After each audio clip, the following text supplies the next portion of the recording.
E hoje vamos falar de um assunto que muitas vezes é constrangedor, tanto para quem tem quanto para quem sente. É o mau hálito. E a partir de hoje, várias ações serão realizadas no Brasil em uma campanha nacional de combate ao mau hálito. Sobre esse assunto, nós vamos conversar com a cirurgiã dentista Karine Magalhães, que é presidente da Associação Brasileira de Halitose. Seja muito bem-vinda, bom dia. Bom dia, obrigada pelo convite. Imagina, é a gente que fica feliz de saber que nós temos profissionais para falar desse assunto, como eu disse, constrangedor, né? Sim. Então eu começo. Quais são as principais causas do mau hálito? Normalmente o mau hálito ele acontece dentro da boca. Algumas situações, por exemplo, quando temos um desequilíbrio de bactérias, as bactérias elas fazem parte do nosso organismo. Mas em desequilíbrio, quando temos uma quantidade muito aumentada, aí nós podemos ter essa alteração, que normalmente é o desagrado olfativo, o conhecido mau hálito, também a litose. E 32% da população mundial passa por isso, Cleide. Só que ainda hoje, como você disse, né, é um problema constrangedor, que poucas pessoas têm facilidade em abordar esse assunto. Então, assim, como nós da associação recebemos pacientes todos os dias, os pacientes nos dizem: eu não tenho vergonha de abordar esse assunto com você, porque você é especialista.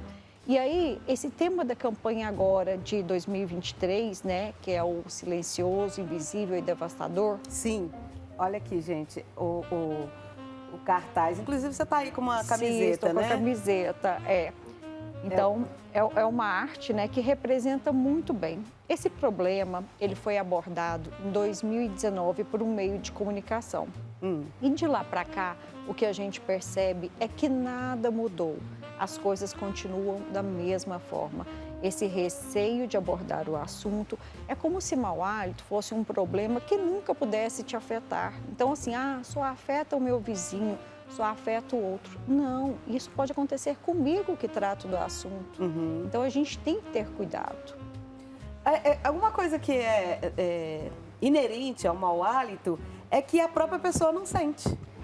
Sim, isso é muito comum, porque o nariz, na verdade, ele sofre uma fadiga, ou seja, ele se acostuma com qualquer odor. Igual ali agorinha, vocês estavam dando a receita do sorvete de banana, né? Então, para quem trabalha sempre com banana, normalmente ela passa a não sentir mais aquele odor agradável da banana. Entendi. A gente compra um perfume, passa assim mais ou menos umas 2 semanas, já não é mais, a gente não tem mais a mesma percepção. Sente naquele instante, passa um pouco, a gente já não sente mais. Então, é por isso que é muito comum quem passa pela halitose não sentir.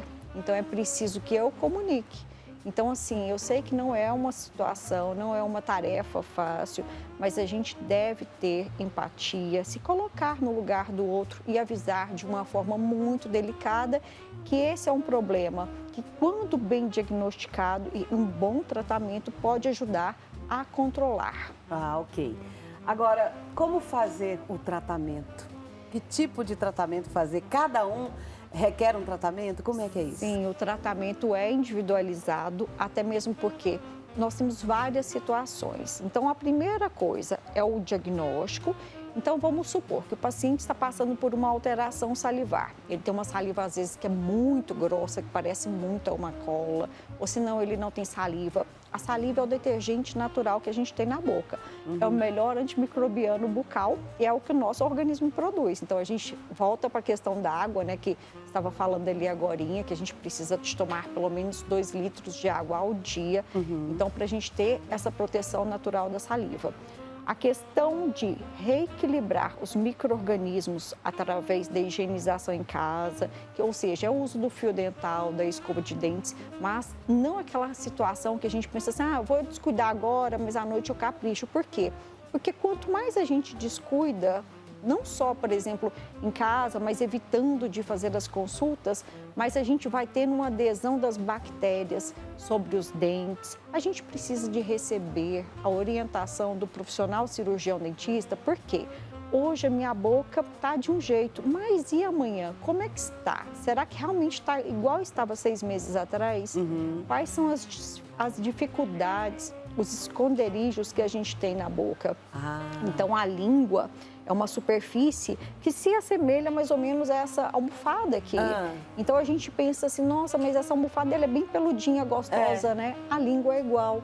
Só que na língua vai aderindo bactérias, outros micro-organismos, resíduos alimentares. Quando a gente tem uma saliva de baixa quantidade e qualidade, a gente tem a ineficácia dessa saliva em lavar a língua. Então, precisamos tomar cuidado. E o que a maioria dos pacientes dizem é: tenho muita dificuldade para higienizar, porque realmente na parte lá de trás da língua é uma tarefa difícil, que dá ânsia. E aí, quando dá ânsia, eu falo, ai, já não quero mais limpar, né? Porque eu vou vomitar.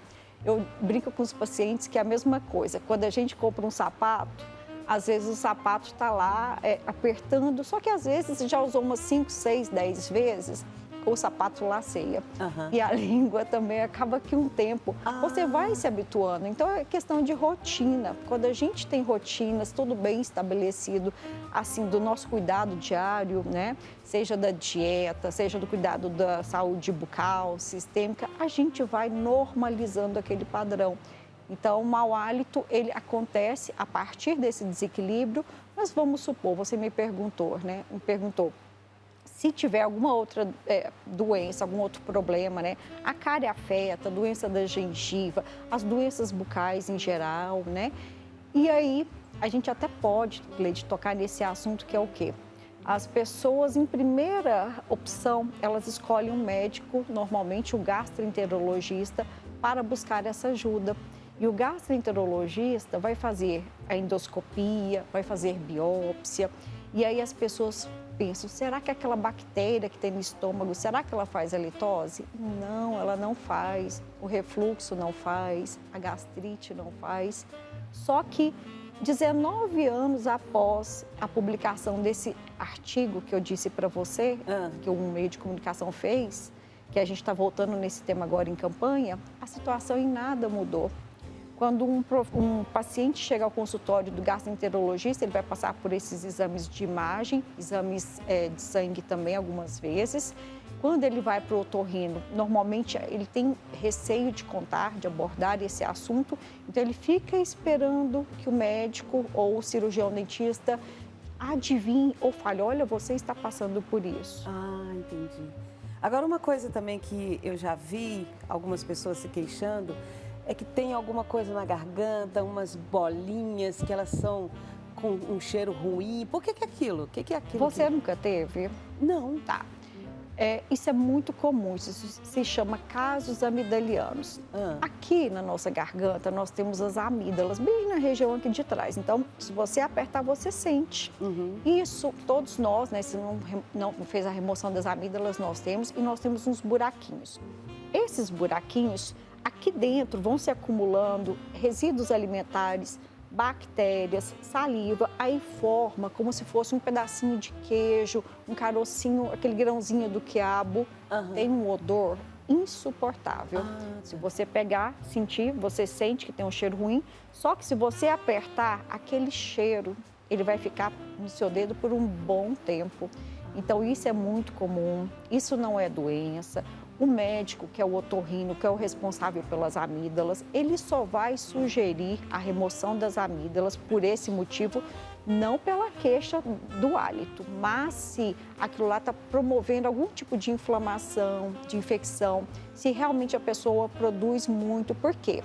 Eu faço casos, mas eu não faço com intensidade muito grande. Nunca recebi no meu consultório uma pessoa que fizesse em grande quantidade, que fosse necessário fazer a cirurgia. Só que essa massinha, como é bem mal cheirosa mesmo, a gente tem uma comunicação entre o nosso nariz e a nossa boca, é um corredor. Nesse corredor é que a gente mesmo consegue perceber algumas vezes, se tem o caso, um cheiro ruim, às vezes o gosto ruim. Por quê? Porque é uma coisa que está lá em putrefação.